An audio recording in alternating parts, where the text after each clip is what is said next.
The old house on the corner of Maple Street had always been a mystery to the people who lived in the small town. It had been abandoned for decades, and the once beautiful garden had been overgrown with weeds and vines. Many rumors circulated about the house, and almost everyone believed that it was haunted.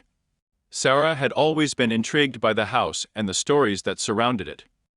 She would often stare at the dark windows and imagine what could be lurking inside. Her curiosity only grew when she heard that a wealthy family had lived in the house before it was abandoned. The family had mysteriously disappeared one night, and no one had ever seen them again. One evening, as the sun was setting, Sarah decided to explore the house. She gathered her two best friends, Rachel and Jake, and told them her plan. At first, they were hesitant, but Sarah was persistent, and soon they found themselves standing in front of the old, rusted gate that guarded the overgrown garden.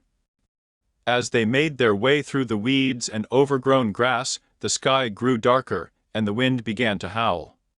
They reached the front door, and Sarah pushed it open. The inside of the house was dark and dusty, and the air was thick with the smell of decay. The three friends began to explore the house, starting with the ground floor. The furniture was old and worn and covered in dust. The family portraits on the walls were faded, and the once beautiful paintings had become dark and ominous. As they moved deeper into the house, strange things began to happen. They heard unexplainable noises, and objects would move without any explanation. They found a large library filled with books, but as soon as they opened one, it would disappear from their hands. Rachel and Jake became increasingly scared and begged Sarah to leave, but she was determined to keep exploring. They made their way up the grand staircase, and as they reached the landing, a loud, piercing scream echoed through the house.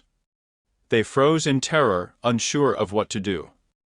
Suddenly, a door slammed shut behind them, and they were plunged into complete darkness.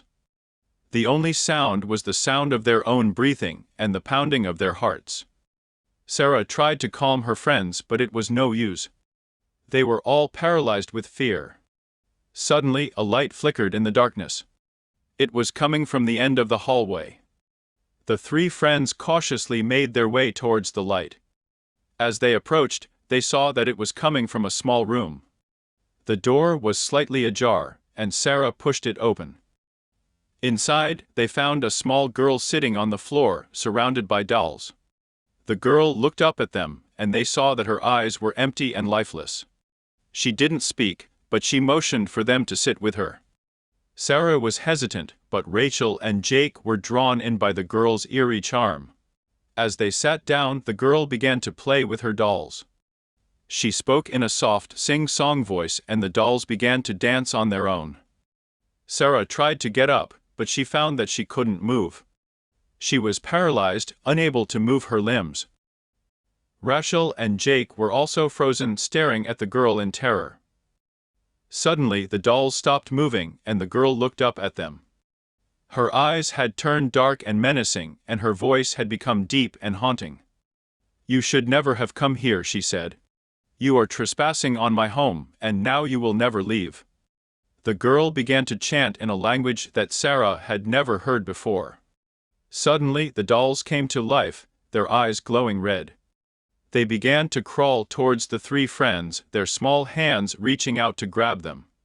Sarah screamed and struggled, trying to break free from the spell that had been cast on her. Rachel and Jake were also fighting, but it was no use.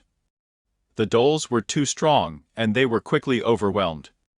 The room began to spin, and the dolls' eyes glowed brighter and brighter. Sarah felt herself slipping away, and she knew that she was going to die. Suddenly, a bright light filled the room, and the dolls disappeared. When Sarah opened her eyes, she saw that she was lying on the ground outside of the house. Rachel and Jake were next to her, also unconscious. They were surrounded by a group of people who had come to investigate the noise. Sarah later found out that the girl they had seen in the house was the ghost of the daughter of the wealthy family who had lived there. She had been murdered by her own father, who had gone mad and killed the rest of the family before taking his own life. After that night, the old house on the corner of Maple Street was demolished, and a park was built in its place. But Sarah, Rachel, and Jake never forgot about the terror they had experienced inside the haunted house. They knew that they had come face to face with a real-life ghost, and they never wanted to experience anything like that again.